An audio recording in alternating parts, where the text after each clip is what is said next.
A vegan diet brings you all the protein, calcium, iron and minerals you need.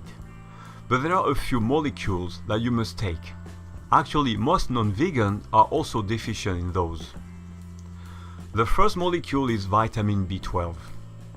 The recommended daily allowance is around 2.4 micrograms a day.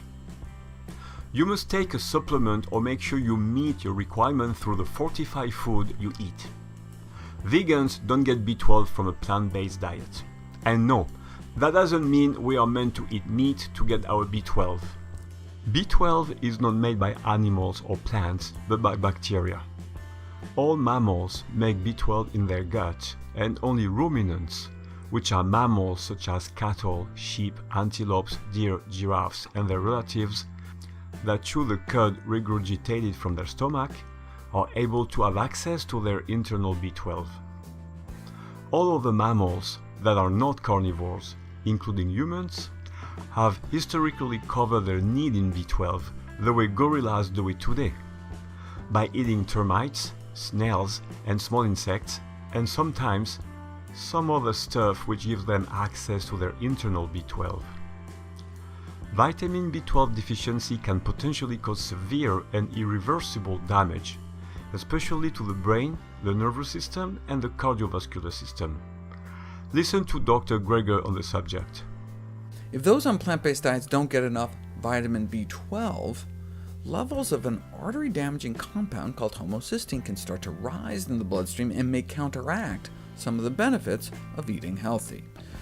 In this study from Taiwan, the arteries of vegetarians was just as stiff as those of the omnivores, and they had the same level of thickening in their carotid arteries, perhaps because of the elevated homocysteine levels in their blood. The negative findings of these studies should not be considered as evidence of neutral cardiovascular effects of vegetarianism, but do indicate an urgent need for modification of vegan diets through vitamin B12 fortification or supplements.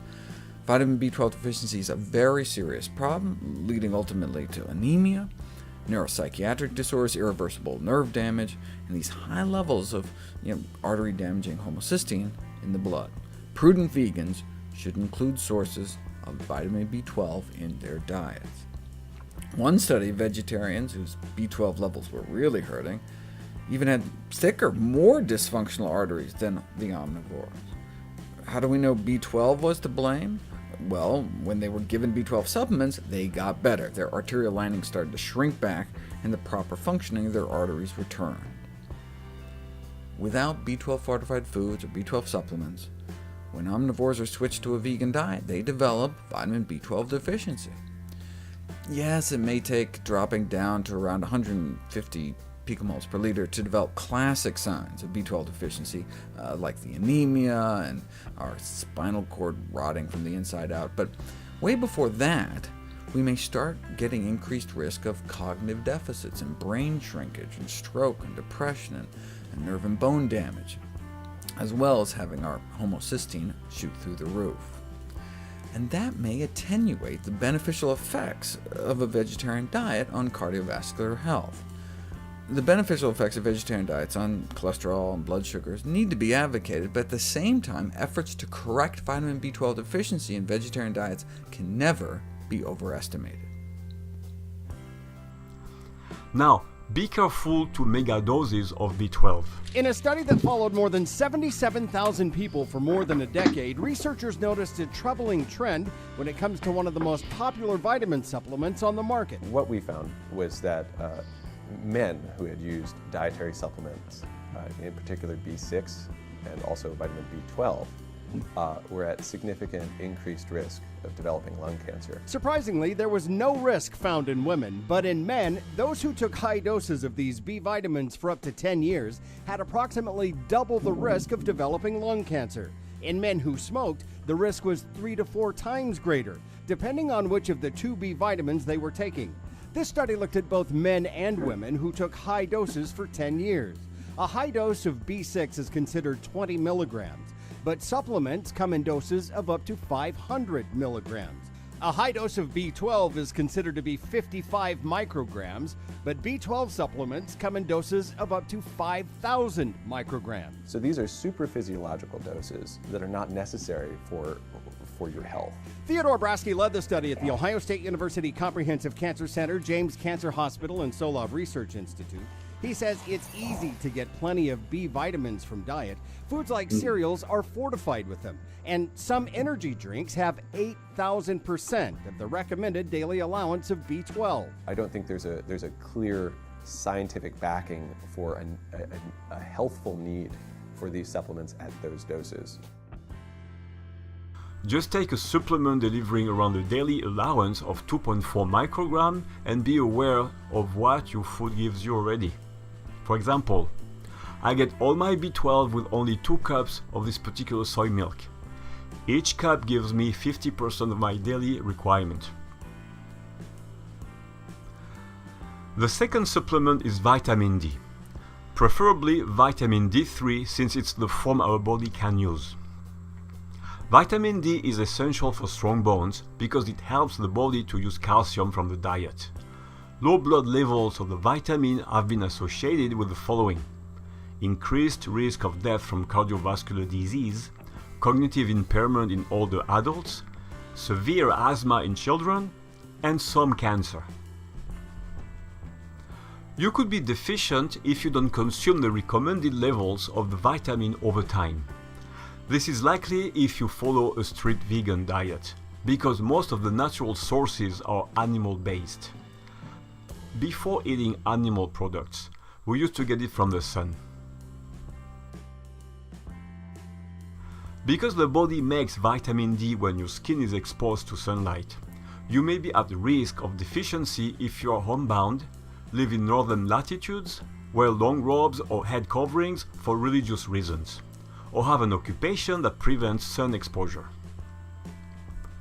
You could be deficient if you have dark skin. The pigment melanin reduces the skin's ability to make vitamin D in response to sunlight exposure. Some studies show that older adults with darker skin are at a higher risk of vitamin D deficiency.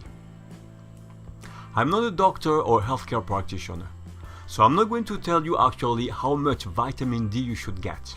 Instead, I'm going to ask you to watch this video from Dr. Greger.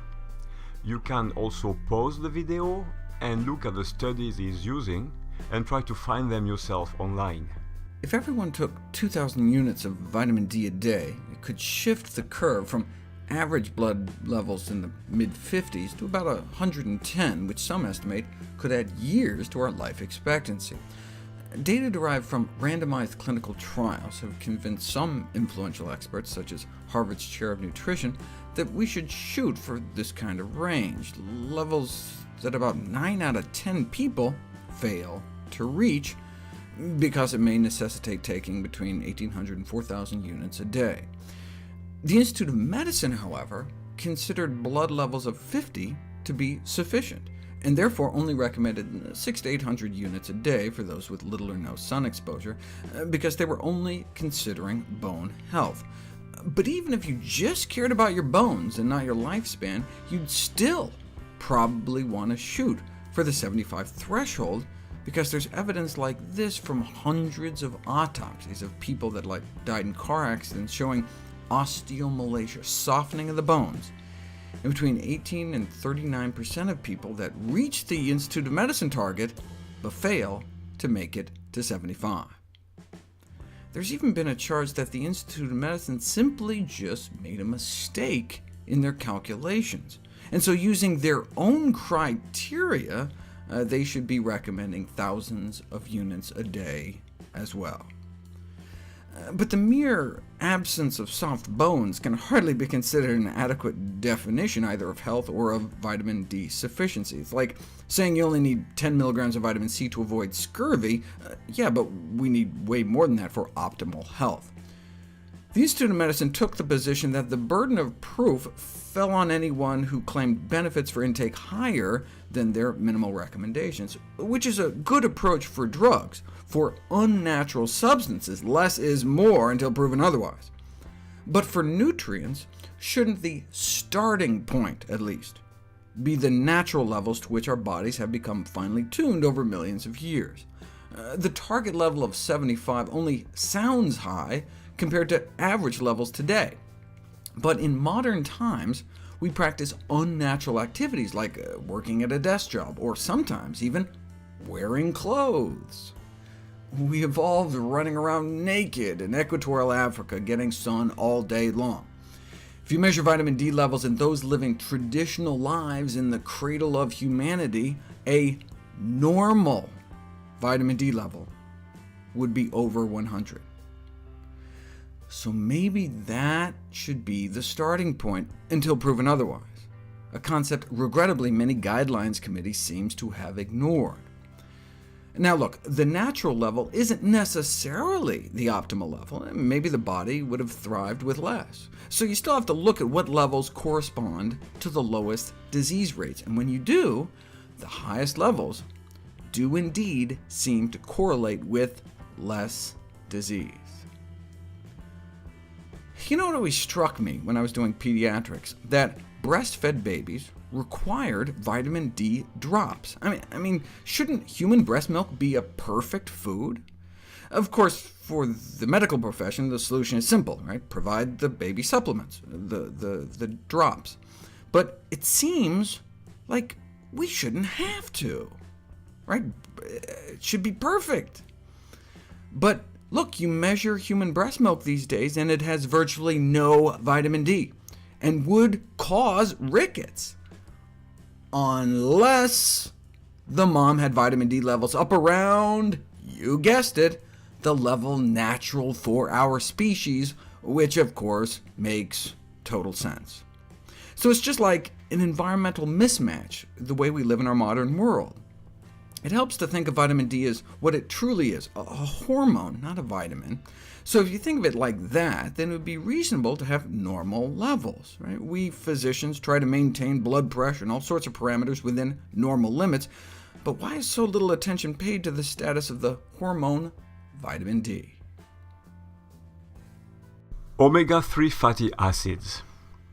They are called essential fatty acids because you cannot make them, so you must find them in your food. There are 3 kinds of omega-3 fatty acids involved in human physiology. ALA, found in plant oils, EPA, and DHA, both commonly found in marine oils. Marine algae and phytoplankton are the primary sources of omega-3 fatty acids. Fish get them from eating algae and other fishes. If you only eat walnuts and chia seeds, you only get the short chain called ALA. Our body needs the EPA and DHA forms. Humans can convert short chain omega-3 fatty acids to long chain form EPA and DHA with an efficiency below 5%, which means you must supplement with the long chains EPA and DHA, and you shouldn't count on being able to convert the ALA form into those two. I found a good source that is vegan and comes from algae. The link is below the video. I'm vegan, so I do avoid fish oil. But there might be another reason why you should avoid fish oil too, even if you're not vegan. A lot of pollutants, including plastic, do have an affinity for fatty tissues. An affinity for fatty tissues in the fish and fatty tissues in your body, which means the fish concentrate the pollutants in their fat, and then you eat the fat in a pill from the fish, and it accumulates in your body. Not a good idea. I would stick to omega-3 from algae.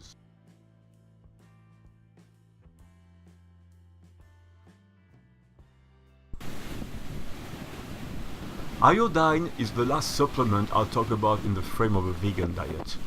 Fruits and vegetables can contain iodine depending where they are grown. But since you don't control that, you should assume that your fruits and vegetables don't bring you any iodine. You can choose to eat sea vegetables, which are all the varieties of edible algae you can find at your health food store. But be careful to the salt content of those sea vegetables. And please, do not take salt to get your iodine. If you eat kelp, for example, you could actually overdose on iodine. In the study of Boston vegans, concerns were raised about their iodine status, but one vegan's iodine level was so high they were excluded from the study.